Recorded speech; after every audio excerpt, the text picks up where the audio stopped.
ಓದಿಯ ಪಿಶಾಚಿ ಅಂದ್ರೆ ಬಂದೇ ಗವಾಕ್ಷಿಲಿ ಅನ್ನೋಂಗಾಯ್ತು ಈ ಹಕ್ಕಿ ಜ್ವರದ ಕಾಟ. ರಾಜ್ಯದಲ್ಲಿ ಮತ್ತೊಮ್ಮೆ ಹಕ್ಕಿ ಜ್ವರದ ವಿಚಾರ ಮುನ್ನೆಲೆಗೆ ಬರ್ತಾ ಇದೆ.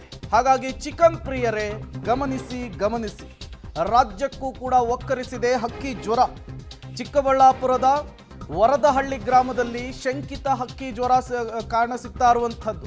ಗ್ರಾಮದ 5ಕ್ಕೂ ಹೆಚ್ಚು ಮನೆಗಳಲ್ಲಿ 30 ಕೋಳಿಗಳು ದಿಢೀರಾಗಿ ಸಾವನ್ನಪ್ಪಿವೆ. ಶಂಕಿತ ಹಕ್ಕಿ ಜ್ವರದ ಹಿನ್ನೆಲೆಯಲ್ಲಿ ಚಿಕ್ಕಬಳ್ಳಾಪುರದ ಜಿಲ್ಲಾಡಳಿತ ಅಲರ್ಟ್ ಆಗಿದೆ. 1 ಕಿಲೋಮೀಟರ್ ವ್ಯಾಪ್ತಿಯಲ್ಲಿ ಸದ್ಯಕ್ಕೆ ಕಂಟೋನ್ಮೆಂಟ್ ಝೋನ್ ಅಂತ ಹೇಳಿ ಘೋಷಣೆ ಮಾಡಲಾಗಿದೆ. ವರದಹಳ್ಳಿಗೆ ಪಶುಪಾಲನಾ ಇಲಾಖೆ ಅಧಿಕಾರಿಗಳು ಭೇಟಿ ಕೊಟ್ಟಿದ್ದಾರೆ, ಡಿಎಚ್ಒ ಭೇಟಿ ಕೊಟ್ಟಿದ್ದಾರೆ, ಪರಿಶೀಲನೆ ಮಾಡಿದ್ದಾರೆ. ಗ್ರಾಮದಲ್ಲಿ ಸೋಡಿಯಂ ದ್ರಾವಣ ಪತ್ತೆಯಾಗಿರುವಂಥದ್ದು.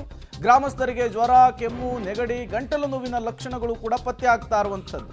ಹಾಗಾಗಿ ತತ್ಕ್ಷಣಕ್ಕೆ ಮುಂಜಾಗೃತಾ ಕ್ರಮವನ್ನು ತೆಗೆದುಕೊಳ್ಳಿ ಅಂತ ಹೇಳಿ ಸುಧಾಕರ್ ಅವರು ಕೂಡ ಹೇಳಿದ್ದಾರೆ.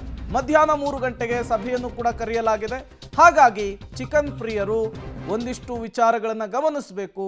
ಈಗ ರಾಜ್ಯದಲ್ಲಿ ಹಕ್ಕಿ ಜ್ವರದ ಪ್ರಕರಣಗಳು ಪತ್ತೆಯಾಗಿರುವಂತಹ ವಿಚಾರಕ್ಕೆ ಸಂಬಂಧಪಟ್ಟಂತೆ ಆ ರೀತಿಯ ಶಂಕೆ ವ್ಯಕ್ತವಾಗ್ತಾ ಇರುವ ಹಿನ್ನೆಲೆಯಲ್ಲಿ ಸ್ವಲ್ಪ ಎಚ್ಚರಿಕೆಯನ್ನು ವಹಿಸಬೇಕಾಗುತ್ತೆ.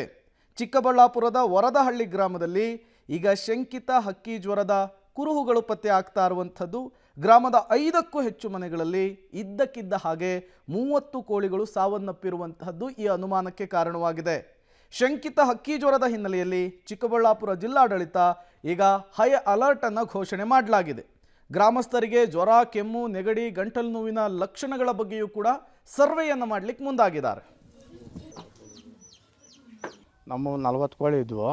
ಶನಿವಾರ ರಾತ್ರಿ ಬಂದು ಎಲ್ಲ ಮನೆ ಮೇಲಿಂಗೆ ರಾತ್ರಿ ಬಂದು ಬಿದ್ದೋಗ್ಬಿಟ್ಟು ಒಂದೇ ಎಲ್ಲ ಬಿದ್ದೋಗ್ಬಿಟ್ಟು ಒದ್ದಾಡ್ಕೊಂಡು ಹಂಗೆ ಸತ್ತೋದ್ವು. ಯಾಕೆ ಹಿಂಗೆ ಸತ್ತೋದ್ವು ಅಂತ ಹೇಳಿಬಿಟ್ಟು ನಾವು ಆಮೇಲೆ ಡಾಕ್ಟ್ರ್ ಅಮ್ಮನಿಗೆ ಹೇಳಿ ಫೋನ್ ಮಾಡಿ ಅಮ್ಮನ ಎತ್ಕೊಂಡ್ಬಂದು ಚೆಕಪ್ ಭಾನುವಾರ ಅವತ್ತು ರಜಾ ತಿರುಗಿ ಸೋಮವಾರ ಎತ್ಕೊಂಡೋಗಿ ಅಲ್ಲಿ ಹೆಬ್ಬಾಳಕ್ಕೆ ಹಾಸ್ಪಿಟ್ಲಿಗೆ ಎತ್ಕೊಂಡೋಗಿ ನಾವೆಲ್ಲ ಚೆಕ್ ಮಾಡಿಸ್ಕೊಂಡು ಬಂದ್ವಿ. ಇನ್ನೂ ರಿಪೋರ್ಟ್ ಒಂದು ಬಂದೈತೆ, ಇನ್ನೂ ಬಂದಬೇಕಂತೆ ಹೋಗ್ಯವ್ರೆ ರಿಪೋರ್ಟ್ ಎತ್ಕೊಂಡು, ಇನ್ನೂ ಬಂದಿಲ್ಲ ಅವರು. ಈಗ ಇವೆಲ್ಲ ಬಂದು ಇದು ಬ್ಲೀಚಿಂಗ್ ಪೌಡರ್ ಕ್ಲೀನ್ ಮಾಡಿ ನನ್ನ ಹೆಸರು ಡಾಕ್ಟರ್ ರಂಗಪ್ಪ. ನಾನು ಡೆಪ್ಟಿ ಡೈರೆಕ್ಟರ್ ಅನಿಮಲ್ ಡಿಪಾರ್ಟ್ಮೆಂಟ್ ಚಿಕ್ಕಬಳ್ಳಾಪುರದವ್ರು. ನಾವು ಈಗ ಮೊನ್ನೆ ಶನಿವಾರ ರಾತ್ರಿ ಒಂದು 30 ಕೋಳಿಗಳು ಇಲ್ಲಿ ವರದಹಳ್ಳಿ ಊರಲ್ಲಿ ಸಡನ್ನಾಗಿ ಸತ್ತೋಗಿರೋದ್ರಿಂದ ಭಾನುವಾರ ಬೆಳಗ್ಗೆ ನಮ್ಮ ಇಲ್ಲಿ ಗಿಡ್ನಳ್ಳಿ ಆಸ್ಪತ್ರೆ ಪಶುವೈದ್ಯಾಧಿಕಾರಿ ಡಾಕ್ಟ್ರು ಪ್ರೀತಿ ರಾಣಿಯವರು ಅದನ್ನು ಸ್ಯಾಂಪಲ್ ತೊಗೊಂಡು ಅದನ್ನು ನಾವು ಲ್ಯಾಬ್ಗೆ ಕಳಿಸಿದ್ವಿ. ಬೆಂಗಳೂರಲ್ಲಿ IHNDB ಲ್ಯಾಬ್ ಇದೆ, ಆ ಲ್ಯಾಬ್ಗೆ ಕಳಿಸಿದ್ವಿ. ಅವ್ರು ಏನಾಗಿದೆ ಅಂದರೆ 2ಕ್ಕೂ ಕಳಿಸಿದ್ದಾರೆ. ಒಂದು ಪಾಯ್ಸನಿಂಗ್ ಏನಾದ್ರು ಸತ್ತೋಗಿದೆ, ಇಲ್ಲ ಬೇರೆ ಏನಾದ್ರು ಕಾಯಿಲೆಯಿಂದ ಸತ್ತೋಗಿದೆ ಅನ್ನೋ ಉದ್ದೇಶದ ಮೇಲೆ ಕಳಿಸಿದ್ದಾರೆ. ಅದು ಆ ಕಳಿಸಿರೋದ್ರಿಂದ ಅಲ್ಲಿಂದ ಇನ್ನೂ 2 ರಿಪೋರ್ಟ್ ಬಂದಿಲ್ಲ. ಇಲ್ಲ ಪಾಯ್ಸನಿಂಗ್ ಆಗಿ ಸತ್ತಿದೆ ಅನ್ನೋ ರಿಪೋರ್ಟ್ ಬಂದಿಲ್ಲ, ಮತ್ತು ಯಾವುದೇ ಕಾಯಿಲೆ ಅನ್ನೋದು ಇನ್ನೂ ನಮಗೆ ರಿಪೋರ್ಟ್ ಬಂದಿಲ್ಲ. ಮೋಸ್ಟ್ಲಿ ಇವತ್ತು ಸಾಯಂಕಾಲ ಬರ್ಬೋದು ಅನಿಸುತ್ತೆ. ಆ ಬರೋದ್ರೊಳಗೆ ನಾವು ಯಾಕಂದರೆ ಸಡನ್ನಾಗಿ ಕೋಳಿ ಮತ್ತಷ್ಟು ಡೀಟೇಲ್ಸ್ ಕೊಡ್ತಾರೆ ಮುದ್ದುಕೃಷ್ಣ, ನೇರ ಸಂಪರ್ಕದಲ್ಲಿ ಜಾಯಿನ್ ಆಗಿದ್ದಾರೆ. ಮುದ್ದುಕೃಷ್ಣ, ಈಗ ಚಿಕ್ಕಬಳ್ಳಾಪುರದಲ್ಲಿ ಮತ್ತೊಮ್ಮೆ ಹಕ್ಕಿ ಜ್ವರದ ಆತಂಕ ಮನೆ ಮಾಡಿದೆ. ಈಗ ಇದನ್ನು ನಿಯಂತ್ರಿಸುವಂತಹ ನಿಟ್ಟಿನಲ್ಲಿ, ಜನರ ಟೆನ್ಷನ್ ಅನ್ನು ದೂರ ಮಾಡುವಂತಹ ನಿಟ್ಟಿನಲ್ಲಿ ಜಿಲ್ಲಾಡಳಿತ ಏನೆಲ್ಲ ಕ್ರಮಗಳನ್ನು ತೆಗೆದುಕೊಂಡಿದೆ ಅಂತ ಹೇಳಿ.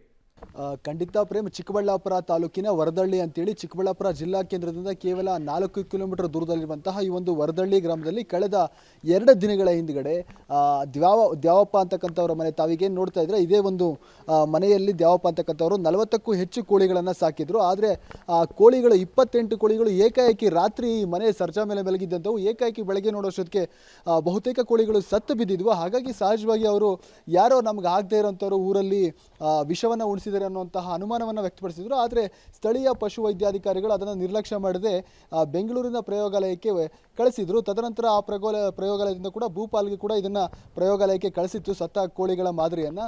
ಅದರ ವರದಿ ಪ್ರಕಾರ ಈಗಾಗಲೇ ಕೂಡ ಶಂಕಿತ ಹಕ್ಕಿ ಜ್ವರ ಇರ್ಬೋದು ಅನ್ನುವಂತಕ್ಕಂಥ ಮೌಖಿಕ ಮಾಹಿತಿ ಈಗಾಗಲೇ ಕೂಡ ಚಿಕ್ಕಬಳ್ಳಾಪುರ ಜಿಲ್ಲಾಡಳಿತಕ್ಕೆ ತಲುಪಿದೆ. ಹಾಗಾಗಿ ಚಿಕ್ಕಬಳ್ಳಾಪುರ ಜಿಲ್ಲಾಡಳಿತ ಈಗಾಗಲೇ ನಿನ್ನೆಯಿಂದಲೇ ಕೂಡ ಈ ಒಂದು ಗ್ರಾಮದಲ್ಲಿ ಡಿಸ್ಇನ್ಫೆಕ್ಷನ್ ದ್ರಾವಣವನ್ನು ಸಿಂಪಡಣೆ ಮಾಡುವಂತಹ ಕೆಲಸವನ್ನು ಮಾಡ್ತಾ ಇದೆ, ಮುಂಜಾಗ್ರತಾ ಕ್ರಮಗಳನ್ನು ಕೈಗೊಳ್ಳುವಂತಹ ಕೆಲಸವನ್ನು ಮಾಡ್ತಾ ಇದೆ. ಈಗಾಗಲೇ ಕೂಡ ಬೆಳಗ್ಗೆಯಿಂದಾಗಲೂ ಕೂಡ ಇವತ್ತು ಪಶುಪಾಲನಾ ವೈದ್ಯಕೀಯ ಇಲಾಖೆಯ ತಂಡ ಒಂದು ಕಡೆ, ಮತ್ತೊಂದು ಕಡೆ ಆರೋಗ್ಯ ಇಲಾಖೆಯ ತಂಡ ಆ ಗ್ರಾಮಕ್ಕೆ ಭೇಟಿ ನೀಡಿ ಈಗಾಗಲೇ ಕೂಡ ಮುಂಜಾಗ್ರತಾ ಕ್ರಮಗಳನ್ನು ಕೈಗೊಳ್ತಾ ಇದೆ. ಇವತ್ತು ಮನೆಗೂ ಭೇಟಿ ನೀಡಿ ಇವತ್ತು ಗ್ರಾಮಸ್ಥರಿಗೆ ಯಾರಿಗಾದರೂ ಕೂಡ ಜ್ವರ, ನೆಗಡಿ, ಕೆಮ್ಮು, ಈ ರೀತಿ ಗಂಟಲು ನೋವಿನ ಸಮಸ್ಯೆಗಳಿದೆಯಾ ಅನ್ನುವಂಥ ರೀತಿಯಲ್ಲಿ ಪರಿಶೀಲನೆಯನ್ನು ಮಾಡುವಂಥ ಕೆಲಸವನ್ನು ಮಾಡಲಾಗ್ತಾ ಇದೆ. ಮತ್ತೊಂದು ಕಡೆ ಪಶುಪಾಲನಾ ವೈದ್ಯಾಧಿಕಾರಿಗಳ ತಂಡ ಕೂಡ ಈಗಾಗಲೇ ಕೂಡ 1 ಕಿಲೋಮೀಟರ್ ವ್ಯಾಪ್ತಿಯಲ್ಲಿ ಕಂಟೋನ್ಮೆಂಟ್ ಝೋನನ್ನು ಮಾಡಬೇಕು, ಯಾವುದೇ ರೀತಿಯ ಇಲ್ಲಿನ ಕೋಳಿಗಳನ್ನು ಮಾರಾಟ ಮಾಡಬಾರ್ದು, ಅಂದರೆ ಹೊರಗಡೆ ಹೋಗಬಾರ್ದು, ಆ ರೀತಿಯ ಒಂದು ರಿಸ್ಟ್ರಿಕ್ಷನ್ ಮಾಡಲಿಕ್ಕೆ ಈಗಾಗಲೇ ಕೂಡ ತಯಾರಿಗಳನ್ನು ಮಾಡಿಕೊಳ್ಳಲಾಗ್ತಾ ಇದೆ. ಮತ್ತೊಂದು ಕಡೆ ಚಿಕ್ಕಬಳ್ಳಾಪುರ ಜಿಲ್ಲಾಧಿಕಾರಿಗಳು ಕೂಡ ಈಗಾಗಲೇ ಕೂಡ ಪಶುಪಾಲನಾ ಇಲಾಖೆ ಮತ್ತು ಸ್ಥಳೀಯ ಗ್ರಾಮ ಪಂಚಾಯಿತಿ ಹಾಗೂ ಆರೋಗ್ಯ ಇಲಾಖೆ ನೇತೃತ್ವದಲ್ಲಿ ಸಭೆ ಮಾಡೋದಕ್ಕೆ ಕೂಡ ಎಲ್ಲ ತಯಾರಿಗಳನ್ನು ಮಾಡ್ಕೊಳ್ತಾ ಇದ್ದಾರೆ. ಹಾಗಾಗಿ ಶಂಕಿತ ಜ್ವರದ ಆತಂಕ ಈಗ ಚಿಕ್ಕಬಳ್ಳಾಪುರ ಜಿಲ್ಲೆಗೆ ಕಾಲಿಟ್ಟಿರುವಂಥದ್ದು. ಇವತ್ತು ಸಂಜೆ ಸಭೆ ನಡೆಸಿ ಅಧಿಕೃತವಾಗಿ ಜಿಲ್ಲಾಡಳಿತ ಇದನ್ನು ಘೋಷಣೆ ಮಾಡಿದೆ. ಇವತ್ತು ಮನೆಯವರು ಇಲ್ಲೇ ಇದ್ದಾರೆ, ಅವ್ರನ್ನೇ ಕೇಳೋಣ. ಹೇಗೆ ಕೋಳಿಗಳು ಸತ್ತಿದ್ದು ನಿಮ್ಮ ಮನೆಯಲ್ಲಿ? ಇದ್ದಕ್ಕಿದ್ದಂಗೆ ಮೇಲಕ್ಕೆ ಹೋಗಿ ಬಿದ್ದೋಗಿದೆ ಸರ್ ಎಲ್ಲ. ಎಷ್ಟು ಸಾಕಿದ್ರಿ? 25 ಕೋಳಿ, ಮರಿಗಳು ಅಂತ 15.